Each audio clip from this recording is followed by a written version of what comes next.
So, saying that, let me go ahead and turn on my desktop and show you what we're looking at today. The game itself is starting to look a lot more like an actual game. Can you see that? Ooh, nice. Yes. So before we even jump in, I'm going to tell you what we got here.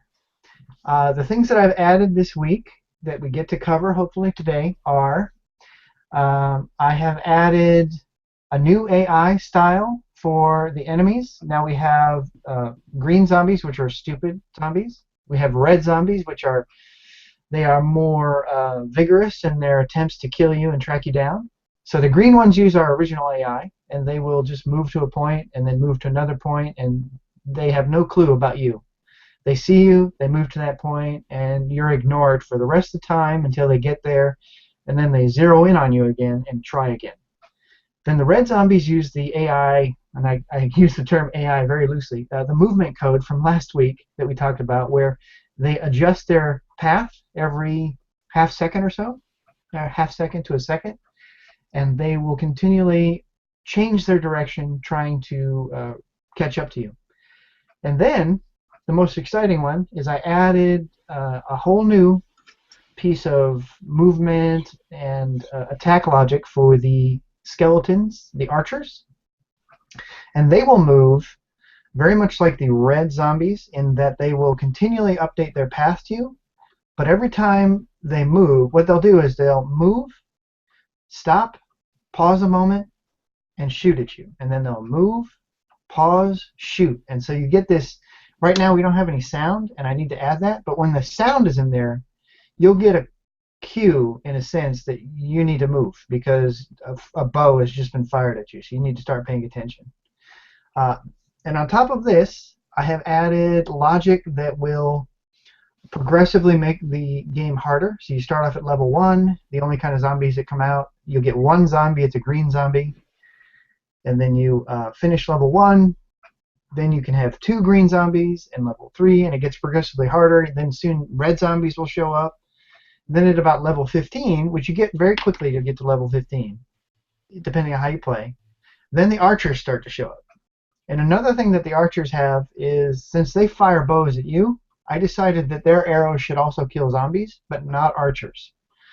So you can play this, and I'm just sort of giving things away here. You can play this game a little bit strategically, where you get archers on the screen, and you can use the archers to kill the zombies if you're in the right place. So you keep the zombies between you and the archers will do all the work for you while you're going around collecting gems, which is another feature that I added to the game for this week. What you see at the top here, there are 4 gem types. So what I decided to do, instead of trying to get really elaborate and do a lot of game polish and balance on this game, although I did some game balancing, is I said to myself, how do we make this game advance from level to level? What is our goal in this game? How do we make it harder? I asked all those questions. And so, first of all, the game is insta-death. If you are hit by an arrow or you run into a zombie or a skeleton, you die, the game starts over, you go back to level 1. Your goal right now for the game is very rudimentary. There are 4 gem types which are placed randomly per level, and you simply go and pick them up, and then your indicator will show that you've gotten it. And when you pick up all 4 gems for a level, the level advances and new gems are placed in the level.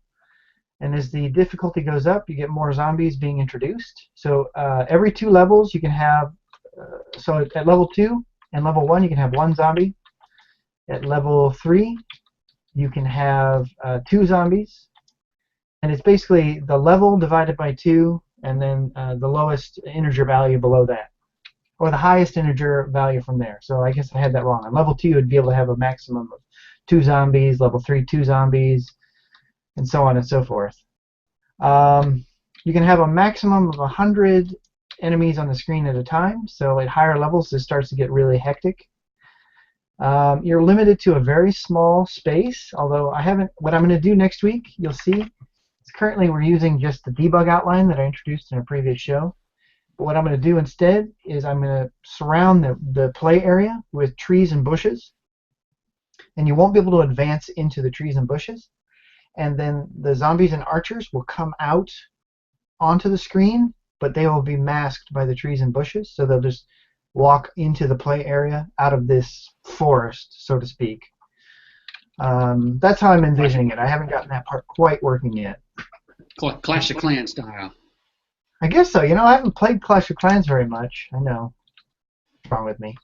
But that's what they limit the area that you can move around. Yeah. Well, this is pretty common in shooters like this, where you have just a limited area that you're allowed to work in. In fact, I wanted to say that part of the reason I want to sort of hurry this up and get it done in the next 2 or 3 weeks is because I was playing with it in its current state, and I realized that there's another game mechanic in here that we could use to make a more interesting shooter with twin stick. It has a lot of the same core elements of a twin stick shooter, except we're using the mouse and keyboard. And with a twin stick shooter, think like Geometry Wars or something like that. Well, I think if you play with this, you'll start to see the DNA there, but you'll also see that a twin stick would be a nicer interface to this, assuming that you make some changes. Let's see. Additional things that are introduced. Let me unpause here, and hopefully I get lucky when I shoot this guy. Let me advance the level to a higher level so I have more enemies on the screen, so you don't have to wait for me to reproduce this. I go into Common, and in Common there is now a variable called Start Level. So I'm going to change Start Level to 15, put it right up there where I get all of the enemy types, and I'll restart. Now I can have up to 8 characters, I believe, on the 8 enemies on the screen, and you'll see that when I shoot these guys, every once in a while, one of them will drop a chest. Hopefully we get lucky here and get a chest any moment. Never fails when you're trying to demonstrate something that it doesn't happen, but I'm sure we'll get one. You've got a 20% chance of dropping a chest. Here, we got one. So, a 20% chance of dropping a chest when you kill one of the enemies. Here's another one up here. And I can't remember what the order is, but I think white chests are mouse traps, red chests are spike traps, and then blue chests are leaf storm traps. Now, each of these traps are not yet hooked up. Next week we'll see these hooked up. But as you progress through the game and pick up these chests, you'll get more and more of these traps. And then what you can do is right-click and drop the currently selected trap if you have one. Now, we have no mouse traps, but if I had a mouse trap, I could right-click and drop one. And then the way these traps are going to work is the mouse trap is a single-use trap. An enemy will run into it, and it will trigger and take out that enemy. So what you can do is basically leave behind a trail of these things to protect you from behind. Then the next trap type is the spike trap, and the way that's going to work is very similar to the mouse trap. You'll drop it with a right click. Let me get rolling again here. Okay. So you would drop it. You use the tab key to select the different traps. So you see me changing the HUD there. So assuming that I had spike traps in my inventory and right click was hooked up. It is not yet hooked up. Assuming that were the case, I would right click and drop a spike trap, and then this would function similarly to the mouse trap in that it would be triggered every time an enemy ran into it, and it would get a certain number. I haven't decided yet, like 3 or 4 hits, and then it would be destroyed. So like this, the mouse trap is a single use, the spike trap is a multi-use, multi-kill trap. It can take out more than one enemy. And then my favorite one will be the leaf storm.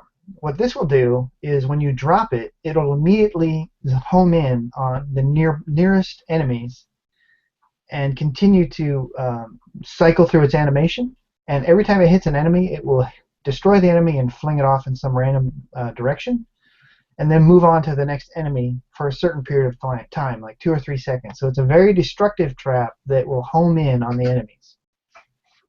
So unfortunately, I didn't get a chance to put it in because it would have been really cool to show in this hangout. But that's what we have to look forward to next week. All right.